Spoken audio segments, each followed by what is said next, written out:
Hi, my name is James Adam Tucker. For the past 35 years, I've been a director, actor, and editor right here in Hollywood. Today, what I want to talk about, continue with this current series of videos about making no-budget films.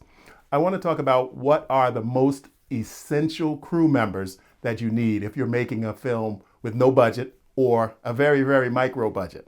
So over the years, I've made films with varying amounts of crews. Ones when I had a budget, ones when I didn't have a budget. When I didn't have a budget, when I was first starting out, I would always scrape together enough money to hire 2 production assistants. And they would have to be people who knew a little bit about sound, knew a little bit about lighting, even knew a little bit about operating camera, because I needed people that I could switch out and direct into what I needed them to do at the moment. Always would be young filmmakers that I would work with who wanted the experience and who did have some knowledge and who had made short films in the past. I always made sure that the crew people I worked with needed multiple skills so that I made sure that they had those skills and had used them on their own projects. And I could look at some of their projects and see how they did them and how they pulled them together. So that was one of the benefits of working with young people who had created short films. They knew the basic process of everything. And then when they were working with me, I would be able to teach them things that I needed them to know for the current project we were working on.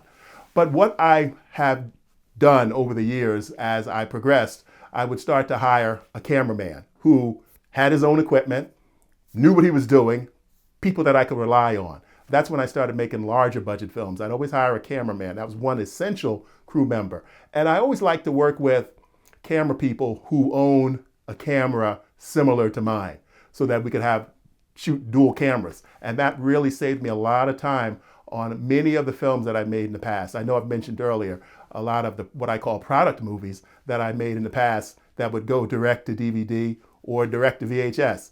I would always try to shoot with 2 cameras, and most of the time I did. But in my early days, I shot 2 features on Super 8 film.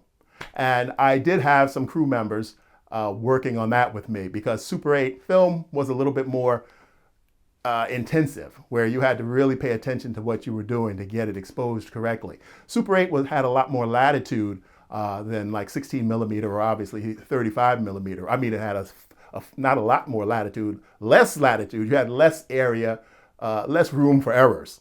And so I would always make sure that I had enough money to hire a small crew to work when I was working on film. But then once video came out, I found that, especially mini DV, once video came out, I found that I had the possibility of shooting stuff with maybe 1 person helping me. A lot of times in the early days, I have to mention my wife, Patricia. She always worked with me to help me out. She was always like my assistant director because she knew what I wanted. She knew what I wanted to do. She knew what our budget was and the constraints we had. So she always operated as my assistant director.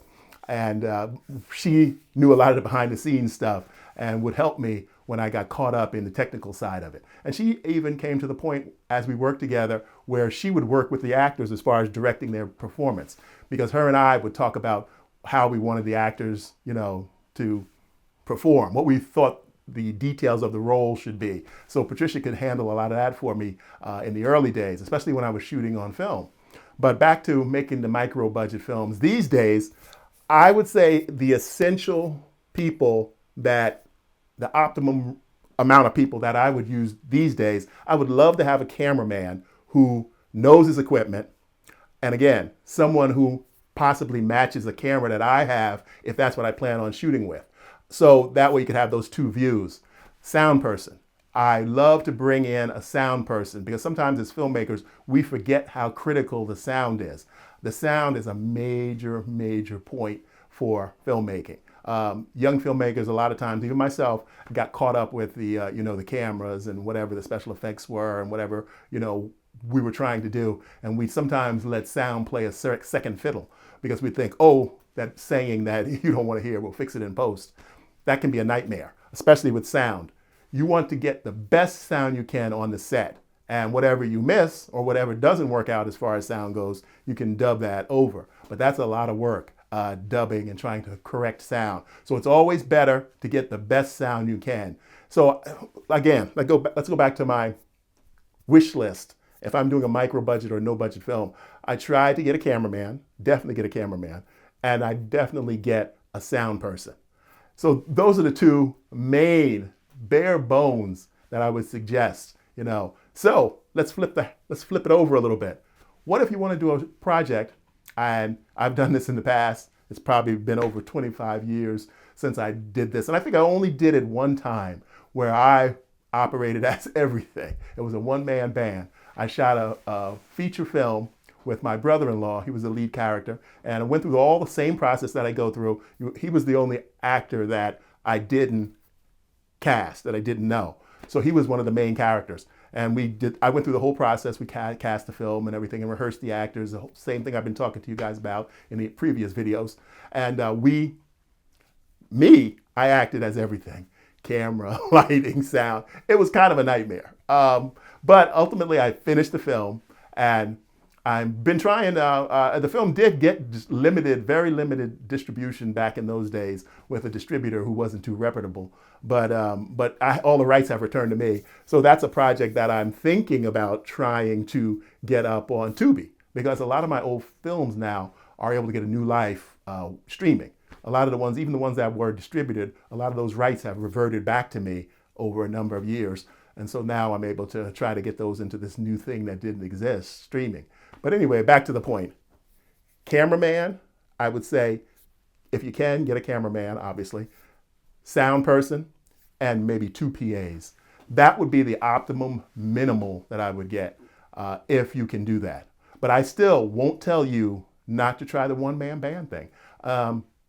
It's difficult. If you film your project in maybe one location and you have complete access to that one location, then it is possible. You know, nowadays with the equipment that we have access to, you won't be able to have a separate dedicated sound person, but they have boom mics now that can hook onto our digital cameras, and they pick up pretty good sound. I'll tell you the truth, I've never tried to shoot a feature without nowadays, in the current days, without double system sound. I have a number of different Zoom sound recorders that I use, and I always like to work better with double system sound, because I find that it lets one thing off of your list that when you're filming, that you don't have to worry about. Your camera's not tethered to a microphone.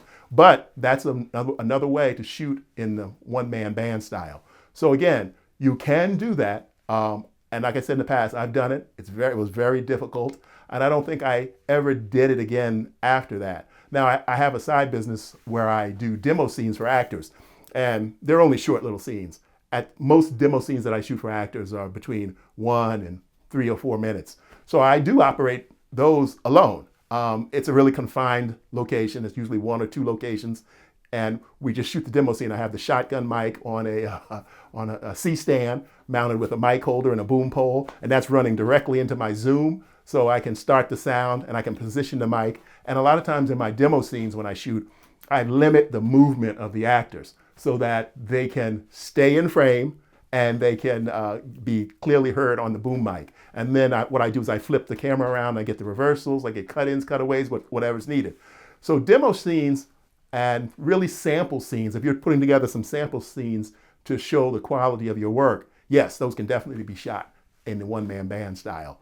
But if you're trying to make a no-budget feature, you want to try to get some volunteer friends, you know. And what I tell young filmmakers is that if you're trying to get friends or family members to help you out, just ask them to help you one day. Like, say for instance, you have a 10-day shoot, 10 different people. You know, you've got a PA, you got 2 PAs, maybe you have someone who can operate a second camera if you so happen to have one, and someone who's working the sound. So you can get volunteers, but you can get different volunteers on different days. But be prepared to teach them what they need to know. And I've done that in the past a lot. People who want to learn about the film business. I've even brought in family members, friends that have nothing to do with video production or have no knowledge of it. And I teach them what they need to know to perform that job. And you got to keep an eye on them. You know, it gives you more to think about. But it's a way to get the help you need if you don't have the money to pay for it. So Again, it's not impossible to have the minimal crew to shoot a good production. Again, if you're trying to do a feature, I would recommend at least having a cameraman. Let's pattern this off myself. Normally, I direct and shoot when I'm doing a no budget project. So whatever camera I have that I'm trying to match in editing, I always shoot with the same camera.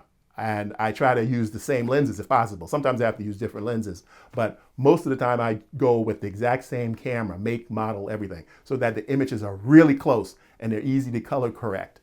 Because you don't want to have images that mismatch when you're cutting back and forth if you're doing a scene where there's dialogue. So 2 identical cameras, one you can operate, and another one you'd have a camera person operating.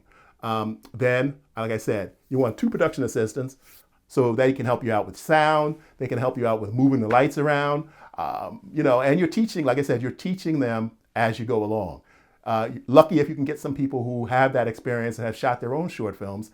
If you have friends or they're going to volunteer to help you out, you can teach them what to do. Put the light right here, put the thing here, hold the boom pole, point it directly at the person's mouth. When they talk, when the next person talks, pivot it slowly. And you practice with them. You rehearse with the crew if you're working with crew members who don't have that much experience. And again, as the director, as the producer of the project, you're gonna have to keep your eyes on them. It's kind of like a little bit of micromanaging, but if you got someone who's volunteering, a couple people who volunteer to help you out, it can be done, and it can be done effectively. Now, I've done that a lot in the past. I've even taught classes to youth, and we taught filmmaking classes and video production classes, and we would have young people who had never touched a camera, never touched a boom pole, never put a mic on someone, never set up a light. And we would teach them what they needed to know, and we would do short little scenes. And some of them went on to make their own projects. Some of them went on to pursue a career in filmmaking or video production as a side business. But again, it can be done. It can be done. And the one-man band thing, that can be done. You just need to plan. You need to plan your locations. You need to limit what you're going to do. You need to really plan it out well, because you can't do as much by yourself as you can with even a small minimal crew. So I always recommend a small minimal crew, even if they're volunteers, to help you out. You guys can have a pre-production crew planning or a crew rehearsal. I've done that in the past. And because you don't want to get on the set and then you're trying to teach people what you need them to do right there on the set. It's easier just to correct them on the set, gently. And remember, treat them nicely. They're working for you for free. Same thing with the actors. And you need to have money. Again, I'm going to stress this in all my videos. You're doing a no budget project or a micro budget project. The bare bones you need is to feed your cast and crew, and especially if they're volunteers. You need to get that money from somewhere. If you have to borrow it, you got to get money so that you can feed the people who are working for you, especially if they're doing you a favor and they're working for free. That's the minimal. And I've worked with producers in the past who, I didn't like it. I had to come out of my own pocket sometimes and buy lunch if they didn't have the funding or they weren't willing to buy the funding, because it's not, as an actor and as a director, but especially from the actor's point of view, you can't expect people to come and volunteer for you all day or half a day and you don't even give them any food, craft services, water, some soda, some juice, cookies. I'm not talking about a lavish Hollywood craft services. I'm talking about just bare bones pizza, maybe some hamburgers, maybe some tacos. So keep that in mind as you're planning your project. You want to know how many days you're going to shoot, how many people you're going to have on set so you can be able to feed those people. But in closing, you want to have a minimal crew, even if it's a crew of volunteers. And I will not tell you not to try the one-man band thing, but I would recommend that you try it on short scenes first. Maybe some demo scenes, get some volunteer actors and do a free demo scene for them so that you can work out all the kinks and you can realize, okay, can I really do this by myself? Can I remember everything that needs to be done? And effectively direct, shoot, light, sound. It can be done, but it's not easy and it needs some practice and you need to be prepared for it. So I'll see you in the next one.